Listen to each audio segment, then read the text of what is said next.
Karena Al-Quran merupakan ibarat air hujan di kala kekeringan, sehingga apabila kita senantiasa bersama ayat-ayat Allah Subhanahu wa taala dan hadis-hadis Rasulullah sallallahu alaihi wasallam, akan membuat hati kita semakin kuat, semakin bercahaya, semakin kokoh keimanannya kepada Allah, dan semakin mantap kecintaannya kepada Rasulullah sallallahu alaihi wasallam.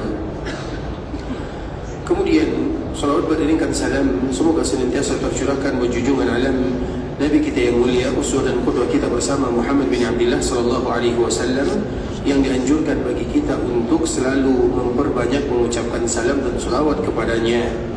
Dan di antara kalimat salawat yang paling indah adalah salawat yang keluar dari lisan baginda Rasulullah sallallahu alaihi wasallam. Itu merupakan di antara poin yang harus diketahui oleh kaum muslimin, bahawa dikala mereka ingin bersalawat kepada Nabi sallallahu alaihi wasallam, bersalawatlah dengan apa yang diajarkan oleh baginda Nabi sallallahu alaihi wasallam.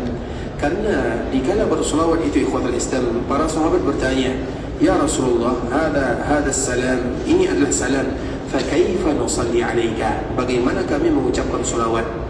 Jadi dikala Nabi sallallahu alaihi wasallam mengajarkan salawat kepada para sahabatnya, maka sahabat mereka bertanya, "Hada salam, ya Rasulullah, ini adalah salam." Kenapa para sahabat mengatakan yang demikian? Karena kalimat salam itu kalimat yang tidak akan pernah berubah dari zaman Nabi Adam sampai hari kiamat. Salamnya tetap sama, Assalamualaikum. Itu adalah kalimat yang diajarkan oleh malaikat kepada Nabi Adam. Bahkan semua agama samawi itu artinya adalah agama yang diturunkan oleh Allah dari langit, maka disebut dengan samawi. Salamnya akan sama. Makanya kita lihat salam orang-orang Yahudi, salam orang-orang Nasara juga salam. Karena itu merupakan di antara yang diajarkan oleh Allah kepada Nabi Adam. Nabi Adam alaihissalam, dikala dia melewati para malaikat, kemudian dia mengatakan Assalamualaikum, maka para malaikat menjawab Waalaikumsalam warahmatullah. Kemudian Allah mengatakan itu adalah tahiyatmu dan tahiyat anak cucumu. Artinya kalimat salam, kalimat yang semua orang tahu. Sehingga para sahabat mengatakan, "Hada salam, ya Rasulullah, ini adalah salam. Fa kaifa nusalli alaik?" Bagaimana kami berselawat kepadamu? Kenapa para sahabat mereka bertanya? Yang pertama, ibadah selawat itu adalah ibadah khusus untuk Nabi sahaja. Kepada nabi-nabi yang lainnya tidak ada selawat, hanya ucapan salam. Sehingga para sahabat mereka bertanya, "Fa kaifa nusalli?" Bagaimana kami mengucapkan selawat? Itu adalah kenapa para sahabat bertanya? Karena ini adalah ibadah khusus untuk Nabi. Kemudian kenapa mereka bertanya? Mereka bertanya, bisa jadi mereka tidak tahu tentang berselawat kepada Nabi. Maka mereka bertanya, "Ya Rasulullah, ajarkan kepada kami bagaimana kami berselawat." Kemudian yang ketiga, bisa jadi para sahabat tahu berselawat, tapi mereka menginginkan selawat yang keluar dari lisan baginda Rasulullah SAW. Tidak mungkin selawat yang keluar dari lisan manusia biasa lebih baik daripada selawat yang keluar dari lisan baginda Rasulullah sallallahu alaihi wasallam. Oleh karenanya ikhwatul Islam, maka dianjurkan bagi kaum muslimin untuk mencari apa itu selawat Nabi sallallahu alaihi wasallam. Dan itu diriwayatkan oleh Imam Bukhari, diriwayatkan oleh Imam Muslim, diriwayatkan oleh Ashabus Sunan, yaitu Abu Daud, An-Nasai, At-Tirmizi atau At-Turmuzi, begitu juga Ibnu Majah, dan paling banyak diriwayatkan oleh Imam Ahmad dalam kitabnya Musnad. Itu banyak sekali ikhwatul Islam. Dan di antara selawat yang paling mencakup semuanya adalah selawat yang selalu kita baca, mencakup keluarga Nabi, istri Nabi, zuriyat Nabi, ahlul bait Nabi. Allahumma salli ala Muhammad wa ala ahli baitihi wa ala azwajihi wa dhurriyyatihi kama sallaita ala Ibrahim wa ala ali Ibrahim innaka Hamidum Majid. Allahumma barik ala Muhammad wa ala ahli baitihi wa ala azwajihi wa dhurriyyatihi kama barakta ala Ibrahim wa ala ali Ibrahim innaka Hamidum Majid.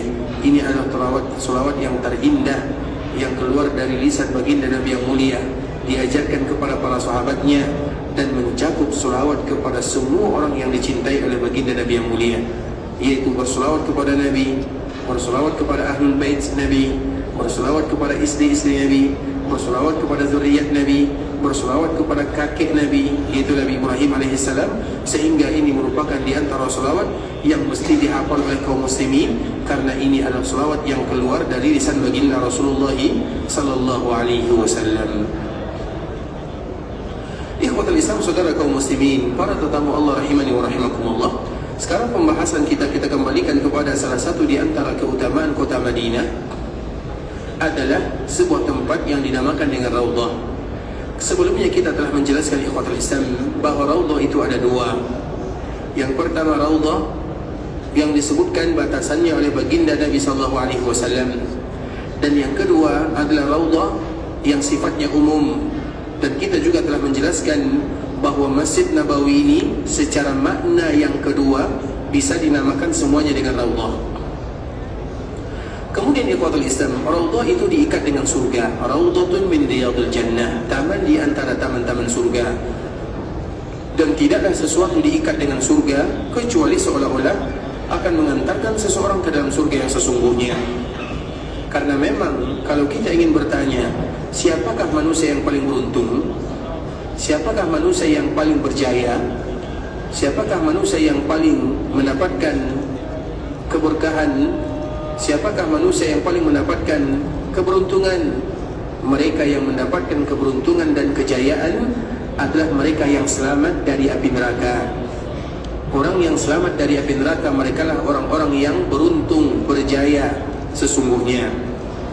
Kemudian ketika mereka selamat dari api neraka, dimasukkan ke dalam surga, maka itu tambahan dan bonus dari Allah Subhanahu wa taala. Itu merupakan di antara salah satu yang harus kita ketahui, bahwa selamatnya seseorang dari api neraka itu adalah kejayaan yang sesungguhnya, dan dimasukkan ke dalam surga adalah hadiah dari Allah Subhanahu wa taala.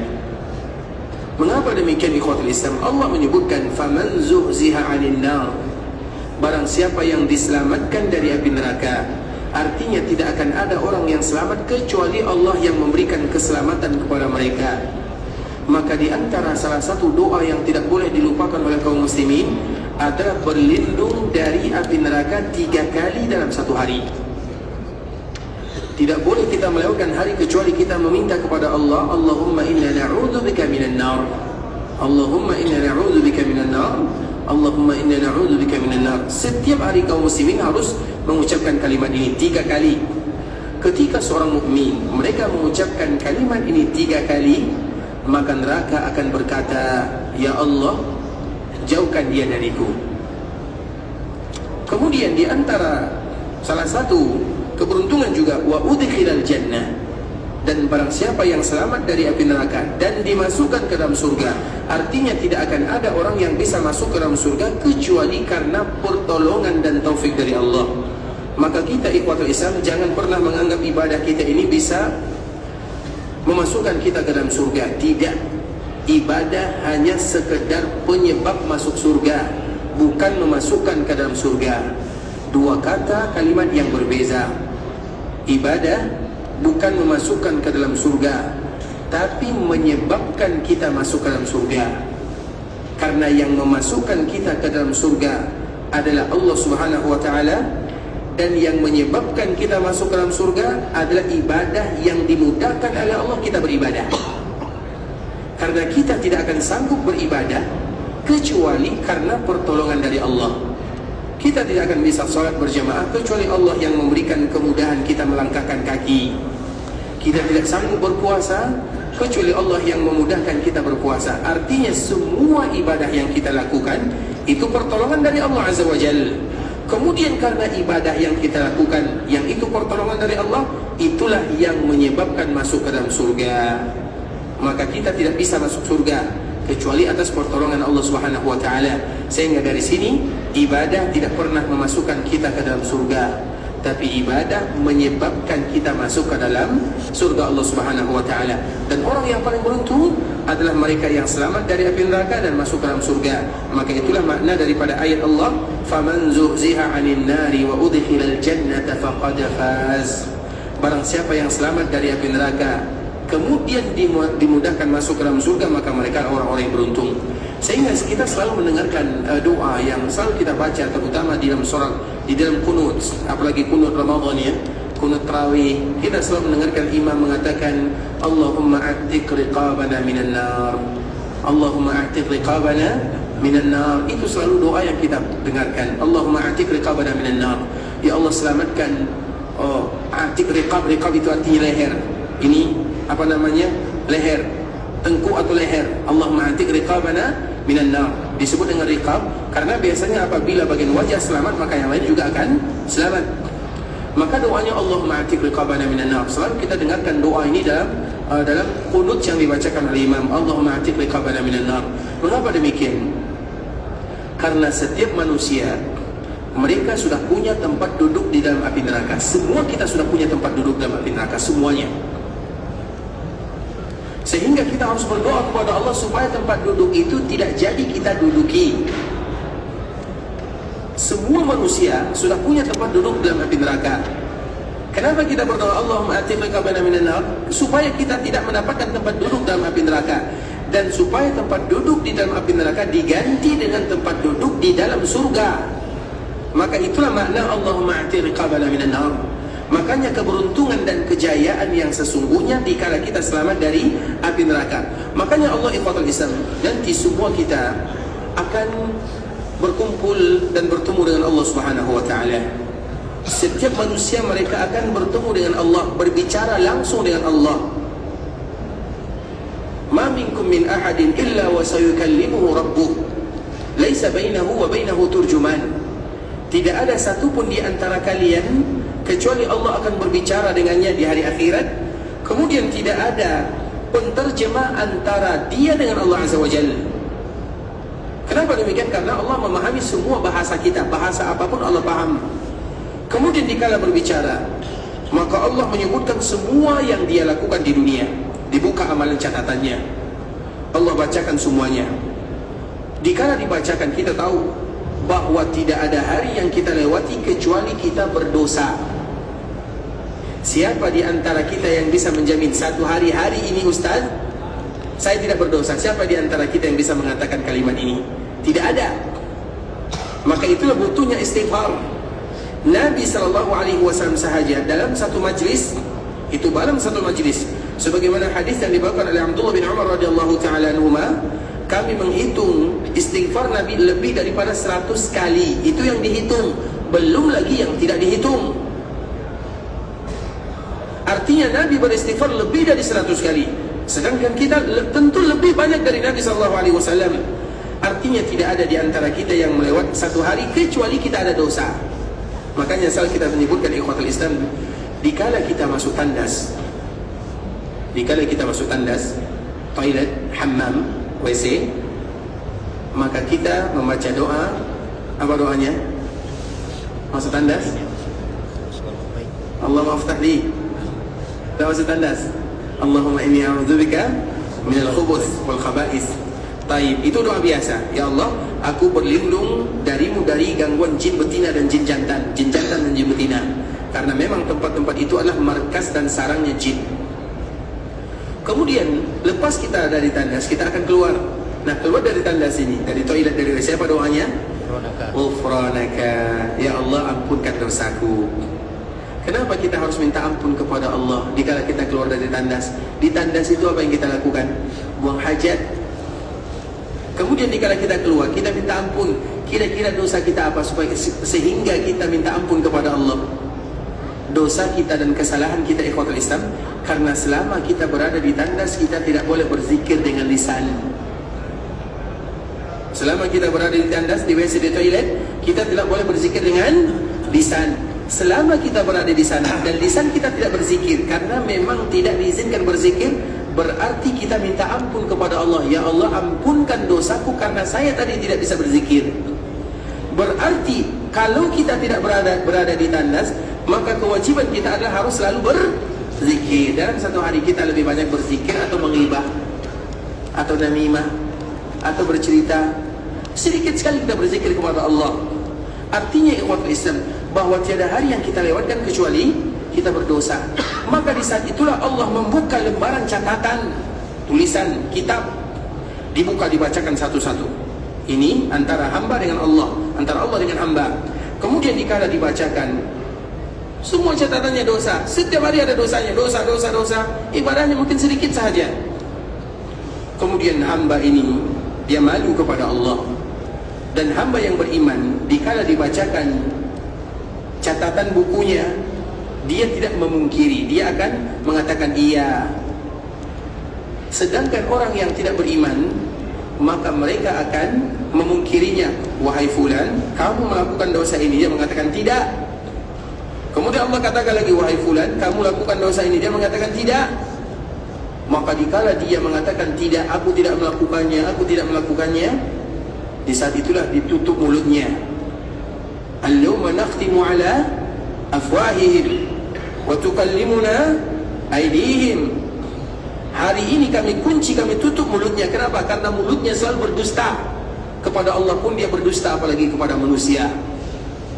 Apa bentuk dia berdusta? Dikala Allah tanya, dia berdusta, kamu lakukan ini, dia mengatakan tidak, aku tidak melakukannya, karena takut dia kepada Islam.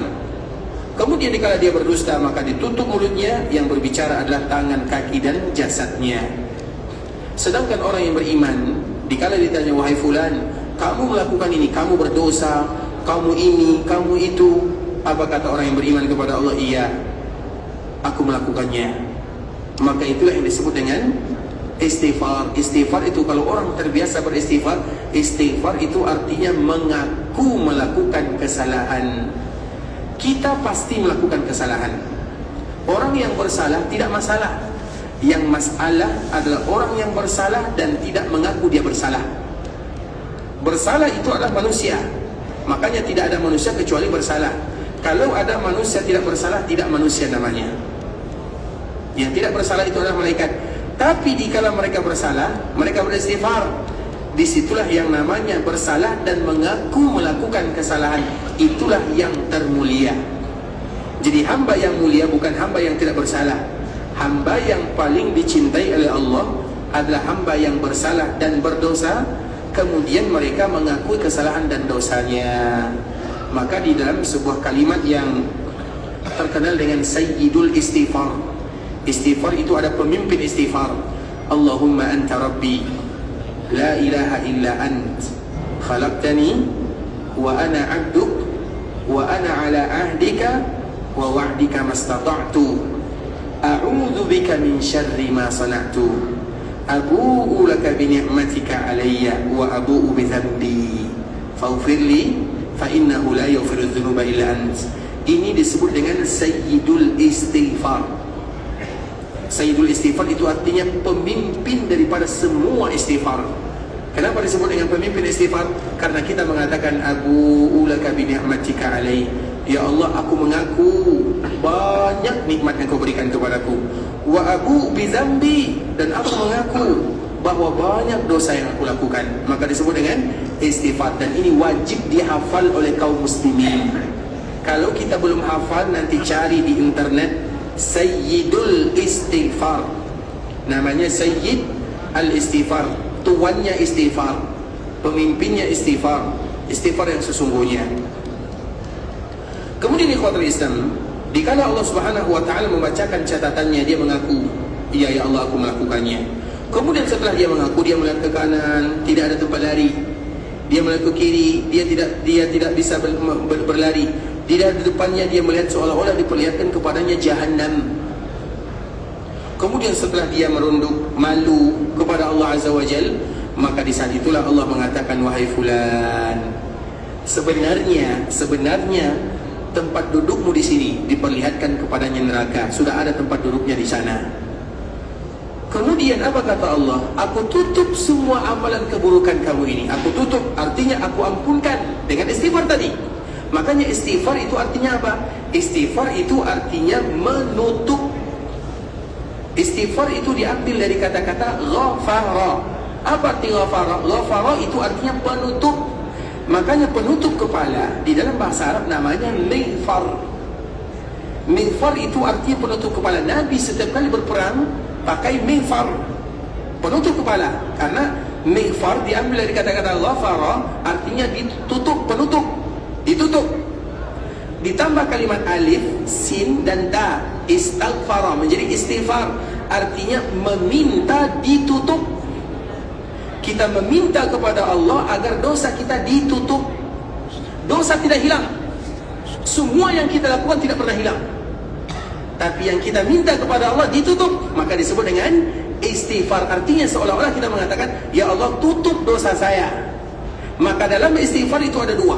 Yang pertama, minta dosa ditutup. Dan yang kedua, bukan hanya ditutup, dimaafkan. Seolah-olah dengan kita mengatakan astaghfirullah wa atubu ilaih atau astaghfirullah wa atubu alayya, kita meminta kepada Allah, ya Allah tutup dosa dan kesalahan saya, kemudian maafkan saya. Bukan hanya sekedar menutup. Banyak dosanya ditutup tapi tidak dimaafkan oleh Allah Subhanahu wa taala. Maka dua ini terdapat dalam kalimat istighfar. Astaghfirullah, seolah-olah kita mengatakan, ya Allah tutup kesalahan dan dosa saya, kemudian maafkan dan ampunkan. Nah, Allah lakukan di akhirat, ditutup kesalahannya. Kemudian Allah mengatakan, sebenarnya ini tempat dudukmu di dalam api neraka, tapi aku ganti menjadi tempat duduk di dalam surga. Maka itu maknanya Allahumma a'tiq riqabana minan nar. Jangan pernah lupa untuk meminta perlindungan dari Allah Subhanahu wa taala dari api neraka setiap hari, dan memohon surga kepada Allah, memohon surga kepada Allah 3 kali sehari. Makanya ada salah satu doa yang kuatul Islam. Doa ini sebenarnya masih banyak doa yang mesti dihafal oleh kaum muslimin. Doa ini sama dengan doa sapu jagat. Kita biasa tahu doa sapu jagat, ya, Rabbana atina fid dunya hasanah wa fil akhirati hasanah wa qina adzabannar. Ada yang lebih sapu jagat daripada doa ini, yaitu doa yang diajarkan oleh Nabi kepada Aisyah. Nabi pernah melihat Aisyah, Nabi pernah ingin memerintahkan Aisyah istrinya. Kemudian dikala Nabi masuk rumah, Nabi ada hajat, dan Nabi menemukan ibunda Aisyah sedang salat, dan Aisyah lama salatnya. Kemudian setelah Aisyah salat, apa kata Nabi? Ya Aisyah, alaiki bijawami'il kalim, alaiki bijawami'il kalim, hendaklah kamu mengucapkan kalimat ini. Kalau kamu berdoa, jangan lupakan doa ini. Panjang sedikit ya, tapi mesti kita hafal. Kalau tidak hafal 2 minggu, dihafal 3 minggu, 1 bulan, yang penting harus dihafal. Allahumma inni as'aluka minal khairi kullih, ajilihi wa ajilih, ma alimtu minhu wa ma lam a'lam, wa a'udhu bika minasy syarri kullih, ajilihi wa ajilih, ma alimtu minhu wa ma lam a'lam. Allahumma inni as'aluka khaira ma sa'ala 'abduka wa nabiyyuka Muhammadun sallallahu alaihi wasallam, wa a'udzu bika min syarri ma 'ada minhu 'abduka wa nabiyyuka Muhammadun sallallahu alaihi wasallam. Allahumma inni as'aluka al-jannah wa ma qarraba ilaiha min qawlin aw 'amal, wa a'udzu bika minan nar wa ma qarraba ilaiha min qawlin aw 'amal. Allahumma inni as'aluka an taj'ala kulla qada'in qadaitahu li khair. Inilah doa yang mesti dihafal oleh kaum muslimin.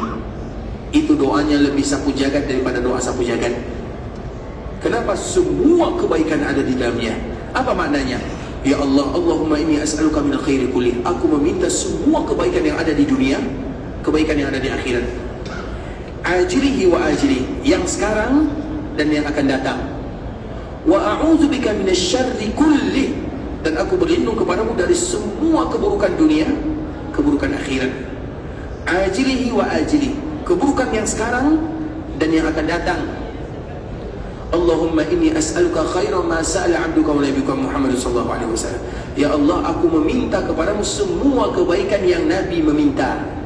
Karena kebaikan itu banyak sekali dan kita tidak mungkin meminta satu-satu. Dan yang paling tahu kebaikan adalah Nabi. Dan Nabi sudah meminta semua kebaikan di dunia dan akhirat. Maka apa doa kita? Ya Allah, semua kebaikan yang pernah diminta oleh Nabi, aku juga minta. Dan semua keburukan yang Nabi berlindung, aku juga berlindung. Ya Allah, berikan kepadaku surga dan sesuatu yang bisa memasukkan ke dalam surga dari perkataan, dari perbuatan. Aku berlindung kepadamu dari api neraka dan sesuatu yang bisa mengantarkan ke dalam neraka, baik itu perkataan dan perbuatan.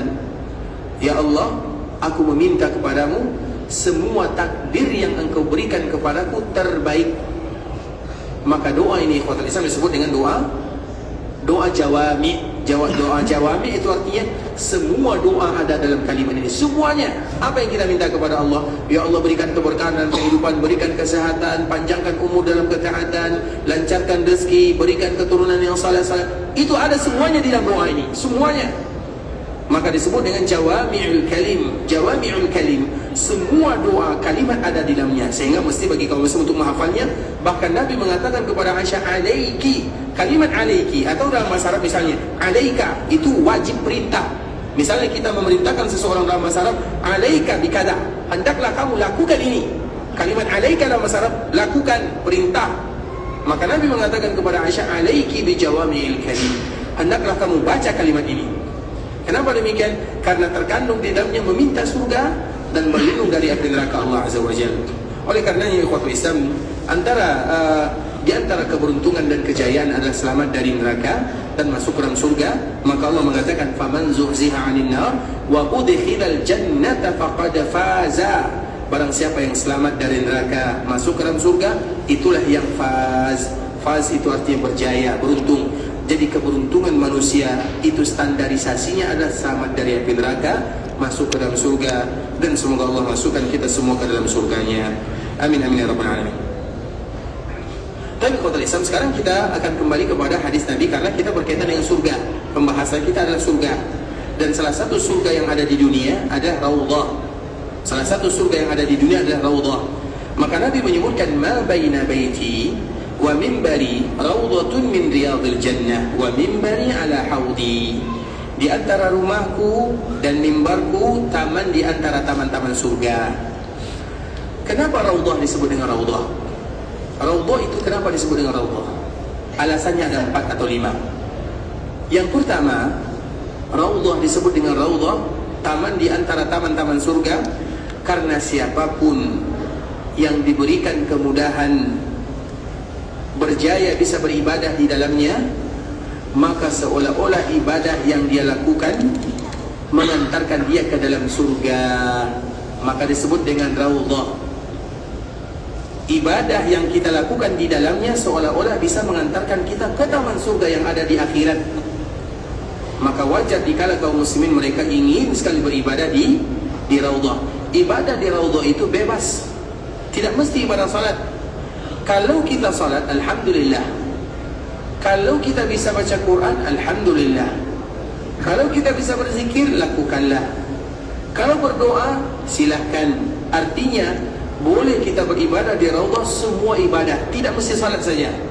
Karena bisa jadi ada orang yang masuk Raudhah, tiba-tiba antrian. Sekarang masuk Raudhah masih antri ya? Masih antri ya? Antrinya tapi tidak terlalu lama, tapi masih antri.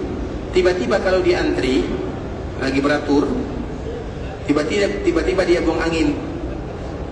Macam mana dia nanti di Raudhah? Apa yang dia lakukan? Tidak boleh salat, karena dia tidak berwudhu. Kalau berwudhu, dari mana kita dapatkan air? Kecuali kalau kita dapat air, tapi sulit. Maka beribadahlah, berdoa atau baca Quran atau berzikir, karena tidak ada ibadah khusus di dalam Raudhah. Walau ibadah yang paling mulia adalah ibadah salat. Nabi tidak pernah mengatakan lakukan ini di Raudhah maka aku akan memberikan ini. Tidak pernah. Ibadah di Raudhah tidak ada kekhususannya. Artinya semua ibadah lakukan di sana. Walau ibadah yang paling mulia adalah ibadah salat. Jadi di dalam Raudhah itu bebas kita melakukan apapun. Tidak ada dikhususkan ini, dikhususkan itu, tidak, kecuali satu.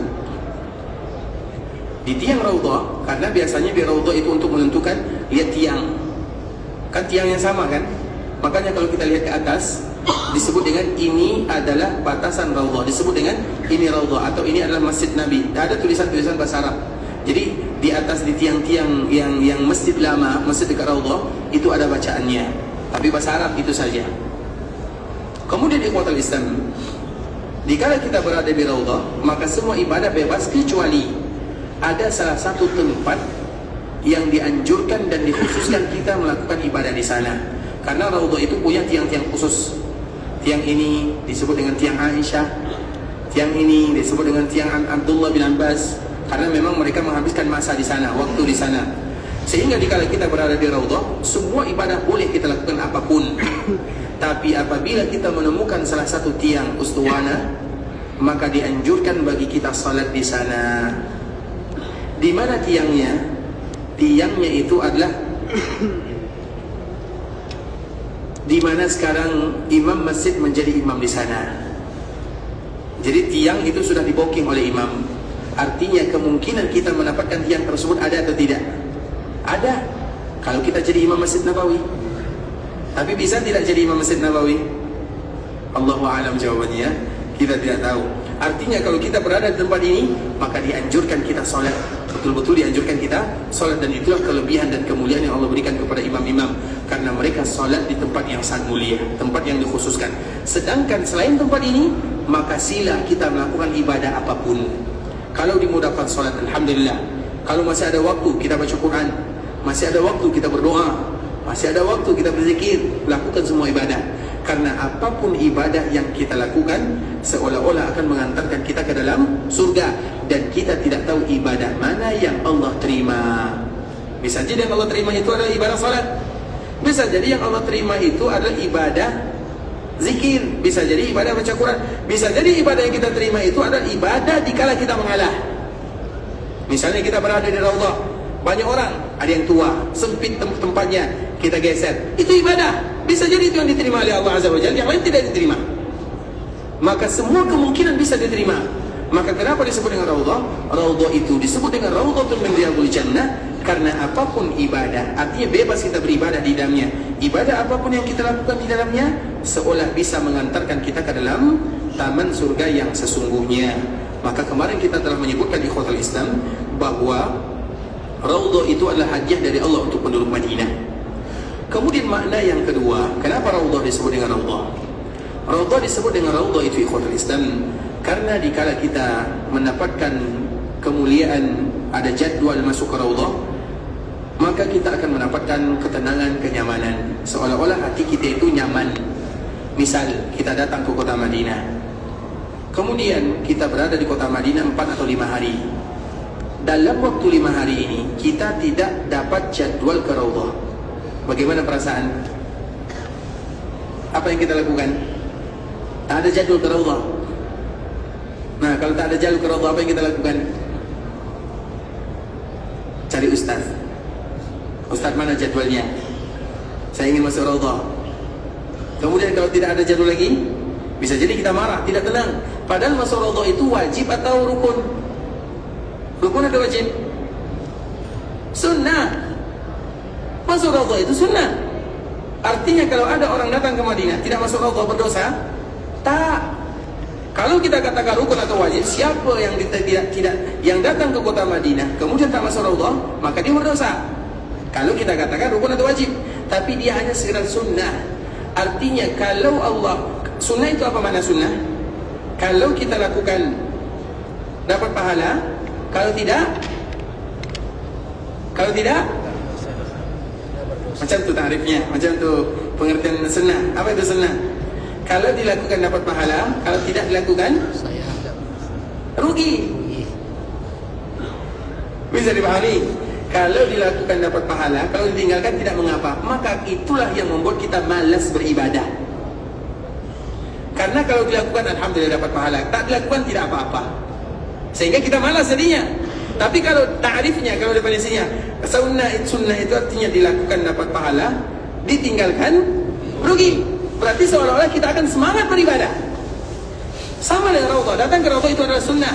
Coba kalau seandainya datang ke Raudhah, ta'rif ini, ta'rif yang tadi kita sebutkan, kalau kita lakukan masuk Raudhah alhamdulillah, kalau tak masuk Raudhah tidak apa-apa. Boleh tak? Seperti itu ta'rifnya. Kita bisa kita terima atau tidak? Sulit. Tapi ta'rifnya, kalau masuk Raudhah dapat pahala, kalau tidak masuk Raudhah rugi. Baru pas. Itulah sunnah. Bisa dipahami ya? Misalnya salat sunat rawatib, apa? Salat sunat rawatib itu apa hukumnya? Sunnah. Kenapa? Karena kalau kita lakukan dapat pahala, kalau kita tidak lakukan apa? Rugi. Karena pahalanya orang yang menjaga 10 rakaat. Orang yang menjaga 10 rakaat dalam satu hari satu malam, dalam riwayat yang lain 12 rakaat, maka Allah bangun untuknya rumah dalam surga. Kalau kita lakukan dapat pahala, dapat rumah. Kalau kita tidak lakukan, tak dapat rumah, rugi. Jadi bukan tidak apa-apa. Bisa dipahami? Jadi artinya ya kalau Islam ini pengertian ini saya dapat dari teman saya. Saya dulu sama ya, saya mendapatkan apa namanya? Saya juga sunnah itu kalau dilakukan dapat pahala, kalau ditinggalkan tidak mengapa. Tapi itulah yang membuat kita malas beribadah.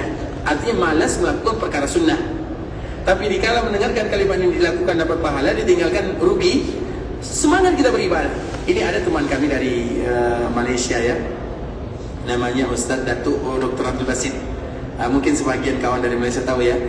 Dia lebih dikenal dengan Dr. Datuk Dr. Abu Anas Madani. Dia mengatakan sunnah itu artinya dilakukan dapat pahala, ditinggalkan rugi.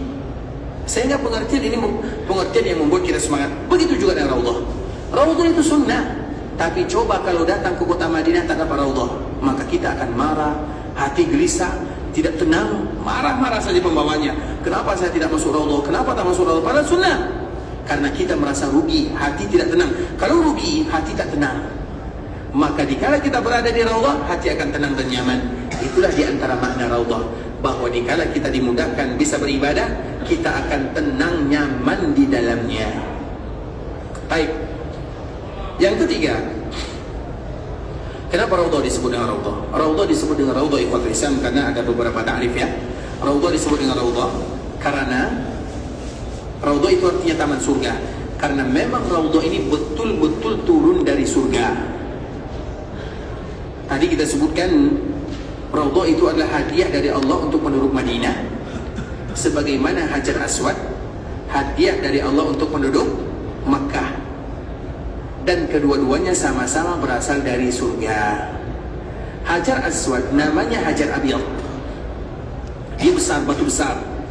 Dia batu besar namanya Hajar Abyad. Hajar Abyad itu artinya Hajar itu artinya batu, Abyad artinya putih. Artinya batu berwarna putih turun dari surga dan besar. Namanya Hajar Abyad. Kemudian dikala Hajar Abyad ini ada di bumi, maka dia berubah menjadi warna hitam. Kenapa? Karena dosa dan kesalahan anak Adam. Karena memang dosa itu akan membuat kita hitam, baik itu muka, apalagi hati. Makanya orang yang banyak berdosa dan berbuat maksiat akan hitam hatinya. Itulah disebut dengan ran. Kalla bal rana ala qulubihim. Disebutkan oleh Allah dalam surah Al-Mutaffifin. Disebut dengan ran. Ran itu apa? Ran itu ikhwatul Islam ibarat sesuatu yang putih. Hati kita itu putih. Kemudian satu dosa, satu titik hitam. Semakin banyak dosa, semakin banyak titik hitam. Pada akhirnya titik hitam akan membuat hati kita hitam. Hati tidak hitam, hati putih. Tapi hitam itu dosanya. Maka dikala ditutup dengan dosa dan kesalahan, itulah hati yang lebih keras daripada batu. Itulah disebutkan oleh Allah Azza wa Jalla dalam surah Al-Baqarah. Bal asyad wal asyad bal asyad, akan tetapi lebih parah lagi daripada batu kalau hati sudah ditutup dengan warna hitam. Begitu juga dengan Hajar Aswad. Hajar Aswad itu namanya Hajar Abyad. Kemudian hitam karena dosa kita, dosa anak Adam. Dan dosa yang paling berat itu adalah kesyirikan. Dosa yang paling berat itu adalah kesyirikan, sehingga Hajar Abyad berubah menjadi Hajar Aswad. Itu sejarah Hajar Aswad. Dan Hajar Aswad itu ikhwatul Islam besar, bukan kecil seperti sekarang kita lihat. Itu kecil saja. Hajar Aswad itu besar. Kenapa kecil? Karena dulu Hajar Aswad itu pernah dicuri, dirampas oleh orang-orang Batiniyah. Batiniyah itu siapa? Jadi ada salah satu kelompok ya, Batiniyah itu mereka ibadahnya dengan batin, maka disebut dengan Batiniyah. Kamu sudah sholat itu belum? Sudah. Tapi kami tak nampak kamu di masjid. Iya, tadi saya sudah sholat, hati saya yang sholat. Kamu sudah bersedekah itu belum? Sudah. Tapi kami tak nampak kamu bayar zakat fitrah atau zakat fitri. Iya, hati saya yang bersedekah. Jadi semuanya hati. Solat tak solat, tapi hatinya yang solat. Cukup seperti ini solat namanya. Itu disebut dengan Batiniyah. Orang-orang ini ikhwatul Islam dulu mereka pernah curi Hajar Aswad. Dicuri. Hajar Aswad itu kalau dicuri, jadi Hajar Aswad itu tak seperti sekarang ya. Jadi Hajar Aswad itu bagian daripada batu-batu yang ada di Ka'bah Musyarrafah. Sama dengan batu susunan batu. Batu yang ada di di Ka'bah itu besar. Nah, salah satu batu itu adalah Hajar Abyad. Besarnya sama besar. Kemudian untuk mengambil Hajar Aswad ini, itu harus dihancurkan sebagiannya. Dipukul dengan mi'wal. Mi'wal itu yang menghancurkan batu, mi'wal. Kemudian maka terpecah-pecahlah Hajar Abyad ini, Hajar Aswad. Kemudian dicuri, dibawa ke namanya Al-Ahsa ya. Kalau sekarang negaranya disebut dengan Bahrain. Itu dulu disebut dengan Al-Ahsa. Kemudian di kota Islam 20 tahun lamanya Ka'bah tidak ada Hajar Abyad. Di Ka'bah tidak ada Hajar Aswad. Nah, selama tidak ada Hajar Abyad ini, orang-orang mencuri membawa ke negaranya. Selama mereka membawa ke daerahnya, mereka sakit-sakitan. Karena Hajar Aswad itu jodohnya Ka'bah. Kalau terpisah, maka mereka akan binasa. Pada akhirnya mereka kembalikan Hajar Abyad atau Hajar Aswad ini ke Ka'bah Al-Musharrafah, tapi tinggal kecil saja. Makanya kita lihat Hajar Aswad itu tinggal besar apa sekarang? Kecil saja. Itulah yang kita cium dan itulah yang kita berebutan di dalamnya. Padahal itu dulu besar. Maka disebut dengan Hajar Abyad. Kemudian berubah menjadi Hajar Aswad. Bagaimanapun ikhwatul Islam, terlepas daripada cerita itu semua, Hajar Aswad atau Hajar Abyad itu batu yang berasal dari surga. Allah turunkan dari surga. Kemudian di antara salah satu kemuliaan Hajar Abyad atau Hajar Aswad, dia nanti akan dibangkitkan oleh Allah kembali ke surga dengan ada telinga dan mata. Jadi Hajar Abyad itu atau Hajar Aswad nanti dia berada di surga, akan kembali ke surga. Dia berasal dari surga dan akan kembali ke surga. Karena nanti pada akhir zaman Ka'bah itu akan dihancurkan. Dan orang yang menghancurkannya disebutkan oleh Nabi adalah orang yang betisnya kecil. Jangan tengok betis kawan ya. Yang betisnya kecil. Ada sifat manusia betisnya kecil. Ada sebagian orang sifat betisnya kecil. Nah, orang inilah yang nanti akan menghancurkan Ka'bah. Kalau Ka'bah sudah hancur, berarti tanda kiamat. Dikala Ka'bah hancur, Hajar Aswad akan diambil lagi. Karena dia berasal dari surga, tidak mungkin dihancurkan. Berasal dari surga akan kembali ke surga. Dikala kembali ke surga, maka dia punya telinga dan punya mata. Jadi yang punya mata dan punya telinga bukan hanya manusia. Batu pun ada mata dan ada telinga. Yang mendengar bukan hanya manusia, batu juga mendengar. Nanti akan kita jelaskan ikhwatul Islam. Seperti misalnya hadis Nabi menyebutkan di Mekah itu ada batu kerikil. Dia batu ini selalu mengucapkan salam kepada Nabi. Jadi selama Nabi berada di Mekah, setiap kali Nabi lewat, batu ini mengatakan Assalamualaikum ya Rasulullah. Keselamatan untukmu ya Rasulullah. Assalamualaikum ya Rasulullah. Nabi tengok kiri kanan, tak ada orang. Karena memang tidak ada orang yang masuk Islam, belum Islam. Ternyata yang mengucapkan salam itu adalah batu. Macam mana batu mengucapkan salam? Agar kita tahu bahwa yang berbicara bukan hanya manusia, makhluk lain juga bicara. Bahwa yang mendengar bukan hanya manusia. Batu ini bagaimana dia berbicara? Allahu a'lam. Kita tak tahu. Begitu juga dengan Hajar Aswad. Hajar Aswad itu nanti ada lisan, ada telinga untuk bersaksi kepada Allah. Sesiapapun yang dimudahkan oleh Allah bisa menciumnya, bisa memegangnya, bisa menyentuhnya, maka Hajar ini, batu ini akan bersaksi di hadapan Allah, ya Allah, fulan bin fulan, dia dulu menciumku, muliakan dia, ampunkan dosanya. Maka wajar jika kita berebutan untuk mencium Hajar Aswad. Walau itu sunnah, tidak wajib. Kalau ada orang umrah tidak mencium Hajar Aswad, tak masalah. Tapi kalau kita mencium, itu sunnah. Berpahala melakukannya, rugi kalau kita meninggalkannya.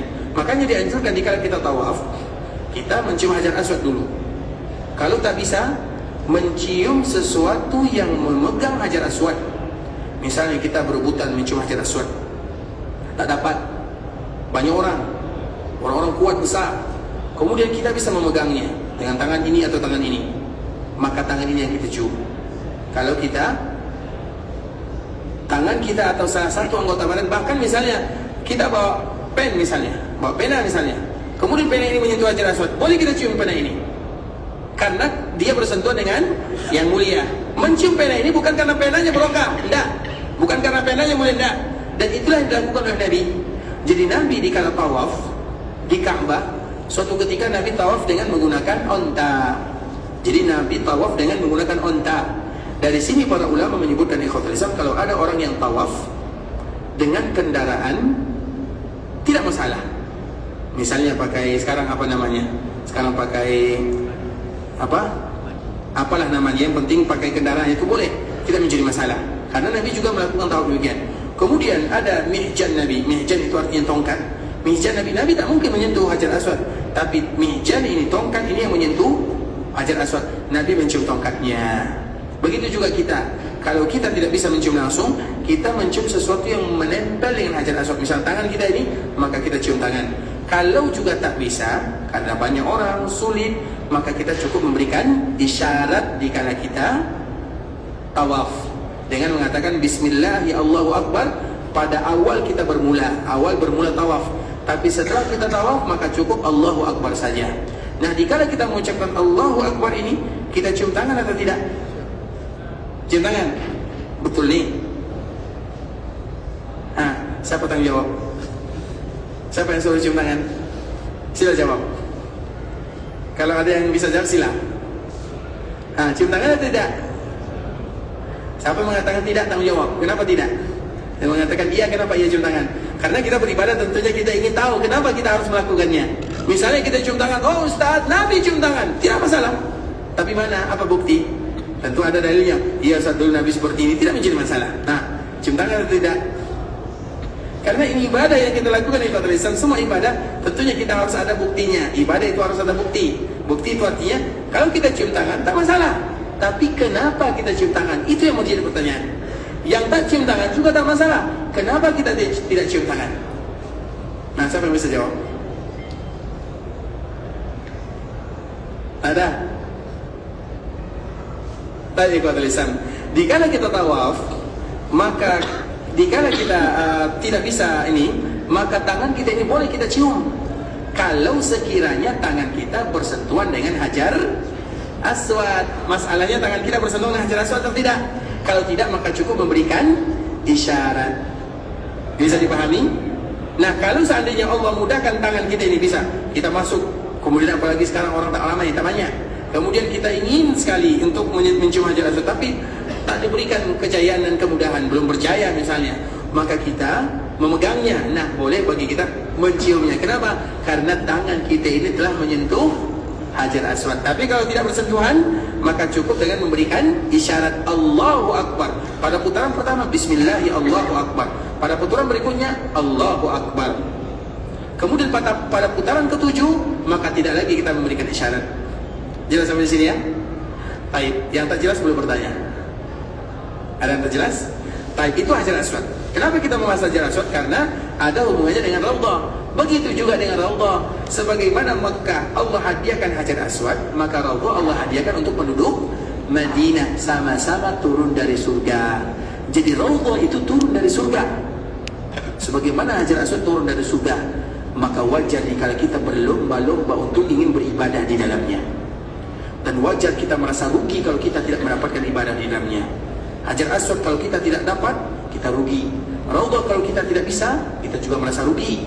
Karena itu tempat yang turun dari surga. Maka disebut dengan taman di antara taman-taman surga. Betul turun dari surga. Itu makna yang ketiga. Tapi makna yang keempat di Fatul Islam, makna yang keempat, kenapa disebut dengan Raudhah? Sama dengan Hajar Aswad. Hajar Aswad itu berasal dari surga dan akan kembali ke surga. Begitu juga dengan Raudhah. Raudhah itu berasal dari surga dan akan kembali ke surga. Makanya coba bayangkan, ketika Allah mudahkan kita beribadah di dalamnya, salat, zikir, baca Quran, berdoa, kemudian tempat ini yang kaki kita pernah menginjaknya, itu akan menjadi tempat di antara taman-taman surga. Bukankah itu sebuah kemuliaan? Bukankah telapak kaki kita itu, ibadah yang kita lakukan di dalamnya, Raudhah itu akan menjadi saksi di hadapan Allah Azza wa Jalla? Sehingga Raudhatun min Riyadhil Jannah, taman di antara taman-taman surga, maknanya semua ibadah dan sesuatu yang diikat dengan surga seolah-olah bisa mengantarkan kita ke dalam surga, atau bisa memudahkan kita masuk dalam surga, atau akan ada makhluk yang bersaksi kita akan dimudahkan masuk dalam surga. Karena makhluk itu mereka juga bersaksi. Iya, Raudhah itu hanya tempat, sama dengan jika kita talbiyah ikhwan Islam. Jika kita talbiyah, di antara ibadah yang paling mulia adalah memperbanyak talbiyah. Talbiyah itu tak boleh sedikit, harus banyak-banyak. Dan itu waktunya sebentar saja. Dari kita berada di miqat sampai kita melihat Ka'bah. Kalau sudah tengok Ka'bah, dikala kita tahu, boleh tidak kita mengucapkan talbiyah? Dikala kita sa'i, boleh tidak kita bertalbiyah? Boleh atau tidak? Pernah tidak dengar orang bertalbiyah dikala tawaf? Boleh atau tidak? Tak boleh. Kenapa tak boleh? Karena apabila kita sudah lihat Ka'bah, ini orang umroh ya, apabila kita sudah lihat Ka'bah, habis waktunya. Jadi waktu talbiyah itu dari miqat, misalnya penduduk Madinah miqatnya di Berali atau Dzulhulaifah, nama yang paling tepat Dzulhulaifah. Dari Dzulhulaifah sampai dia tengok Ka'bah itu waktunya. Setelah di Ka'bah dan dia ingin tawaf, habis waktu. Makanya kita tidak dengarkan orang di tawaf sedang mengucapkan labbaik Allahumma labbaik, tak kita dengarkan. Begitu juga di Safa karena habis waktunya. Nah, talbiyah ini dianjurkan, itu adalah ibadah yang paling mulia. Nabi mengatakan afdalul haji al-hajj was-sajj. Haji dan umrah yang paling afdal ada dua. Yang pertama, berkurban. Makanya kalau kita punya duit, punya uang, dianjurkan bagi kita berkorban di Mekah. Korban itu di Mekah, bukan di Madinah. Korban itu di Tanah Haram. Tanah Haram itu Makkah, Mina dan Muzdalifah. 3 tempat ini. Walaupun kita umrah, jadi bukan mesti orang yang kena dam itu tidak mesti orang jemaah haji saja, tak. Orang umrah pun boleh. Karena itu adalah ibadah yang paling mulia. Yang pertama, afdalul haji al-hajj was-sajj. Sajj itu apa? Talbiyah. Jadi dua ini adalah ibadah yang paling mulia. Yang pertama berkorban, yang kedua memperbanyak mengucapkan talbiyah. Kenapa? Karena apabila kita mengucapkan talbiyah, semua makhluk yang ada di sekitar kita, benda hidup, benda mati, akan bersaksi di hadapan Allah. Begitu juga dengan Allah, dia akan bersaksi di hadapan Allah bahwa kita pernah berada di dalamnya. Maka dikala kita berada di atas raudhah, di dalam raudhah, itu ada nikmat dari Allah Subhanahu wa taala, bonus tambahan dikala kita berada di kota Madinah, karena antara raudhah dengan surga dua yang tidak terpisah. Seolah-olah raudhah ada di antara salah satu ibadah yang bisa mengantarkan kita ke dalam surga Allah Subhanahu wa taala. Tapi ikhwatul Islam, kita kembalikan kepada hadis Nabi sallallahu alaihi wasallam yang dikeluarkan oleh Bukhari, "Ma baina baiti," di antara rumahku dan mimbarku. Rumah Nabi telah kita jelaskan, itu rumah yang ada di bagian kiri Masjid Nabawi. Wa mimbari, dan mimbarku. Nah, mimbar Nabi ini ikhwatul Islam punya cerita yang sangat indah ya, tapi tak mungkin kita menceritakan tentang mimbar, karena mimbar ini saksi sejarah bagaimana makhluk-makhluk yang ada di dunia mencintai baginda Nabi yang mulia Muhammad bin Abdullah. Bahkan kalau kita bandingkan antara cinta mereka dengan kita, jauh kita kalah. Bagaimana mereka mencintai baginda Nabi yang mulia, salah satunya mimbar. Maka mimbar Nabi ini adalah mimbar yang spesial. Mimbar Nabi di dunia, itu juga mimbar Nabi di akhirat. Padahal mimbar Nabi di dunia sudah tidak ada, terbakar, hangus, menjadi debu, menjadi arang. Tapi mimbar itu akan selalu menemani Nabi sampai di akhirat. Maka hadis ini berbunyi, "Ma baina baiti wa mimbari raudhatun min riyadil jannah." Di antara rumahku dan mimbarku ada taman di antara taman-taman surga. Hadisnya tak sampai sini saja, tapi ada sambungannya. Wa mimbari ala haudi, mimbarku akan ada di telagaku. Jadi itu sambungan hadisnya. Wa mimbari ala haudi, apa makna? Maknanya ikhwatul Islam, mimbar Nabi ini ada di telaga. Telaga itu di mana? Di dunia atau di akhirat? Akhirat, telaga Nabi. Telaga Nabi itu adalah telaga yang paling besar.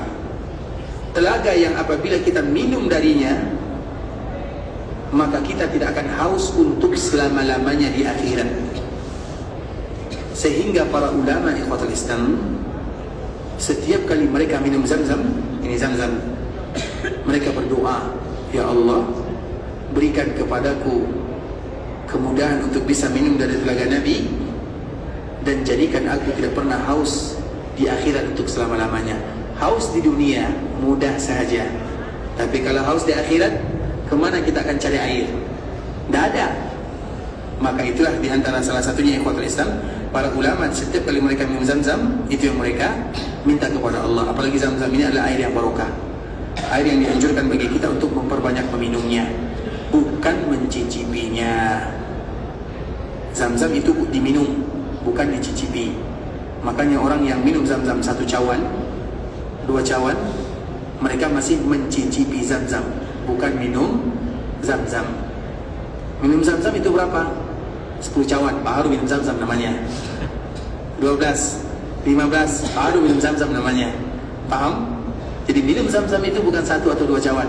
Itu tahu kan, mencicipi, merasakan. Belum lagi minum. Karena memang itu perintah Nabi. Nabi mengatakan, kalau kalian minum Zam-Zam, hatta yatadalla, sampai kalian tak bisa lagi masuk air dalam mulut. Apa bahasa kitanya? Apa? Kita misalnya kalau kita minum muntah sampai seperti itu. Nah, kita sudah minum zam-zam 1 kali dulu 5 cawan atau belum? 1 cawan, rugi. Itu mencicipi, bukan minum namanya. Dan minum zam-zam yang paling bagus di ikhwatul Islam adalah ketika perut lagi kosong. Dan perut yang paling kosong, waktu yang paling bagus kapan? Lepas fajar atau lepas subuh. Makanya waktu subuh itu nanti usahakan minum zam-zam 10 cawan, esoknya 12, esoknya 15. Bahkan ada kawan kami dari Malaysia 23 cawan. Buat tak 23 cawan? Itu baru minum namanya. Kalau 1 cawan itu mencicipi saja, bukan minum zam-zam. Tapi kata Islam, insyaAllah nanti akan kita sambung lagi ya. Semoga Allah memberikan kemudahan kepada kita bersama. Barakallahu fikum wa jazakumullahu khairan. Yang benar dari Allah Subhanahu wa taala, yang salah tentu dari kami karena kurangnya ilmu kami, karena kebodohan, karena kejahilan. Kami mohon dimaafkan kalau ada kata-kata yang salah, kalimat-kalimat yang kurang tepat, bahasa-bahasa yang kurang bagus, penyampaian yang kurang berkenan. Kami mohon dimaafkan, dan kita selalu berharap, bermohon, meminta kepada Allah Subhanahu wa taala agar duduknya kita di Masjid Rasulullah SAW di antara Maghrib dan Isya menyebabkan dosa-dosa kita diampunkan oleh Allah Azza wa Jalla, dimudahkan urusan kita di dunia dan akhirat, diberikan keberkahan dalam setiap perkara dan urusan, dijadikan anak kita anak yang saleh dan salehah, dan kita diberikan baktinya.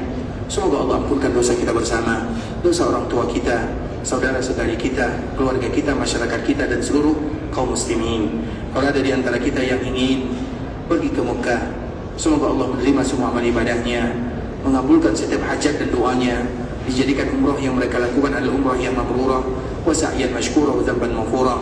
Kalau sekiranya kita ingin balik ke kampung halaman, semoga ini bukan perjalanan yang pertama atau perjalanan terakhir.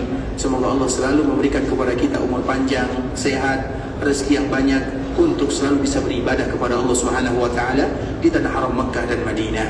Semoga Allah berikan keikhlasan kepada kita dalam setiap amal ibadah. Allah Subhanahu wa taala memberikan istiqamah kepada kita dalam agama. Allah tutup usia kita dengan mengucapkan kalimat la ilaha illallah. Allah tutup usia kita dalam keadaan husnul khatimah, dan semoga Allah kumpulkan kita bersama di dalam surganya. Amin amin ya rabbal alamin. Subhanakallahumma bihamdika asyhadu an la ilaha illa anta astaghfiruka wa atubu ilaik. Wa sallallahu wa sallim ala nabiyyina wa habibina wa khalilina wa sayyidina Muhammadin wa ala alihi wa sahbihi wa sallam tasliman katsira. Assalamualaikum warahmatullahi wabarakatuh.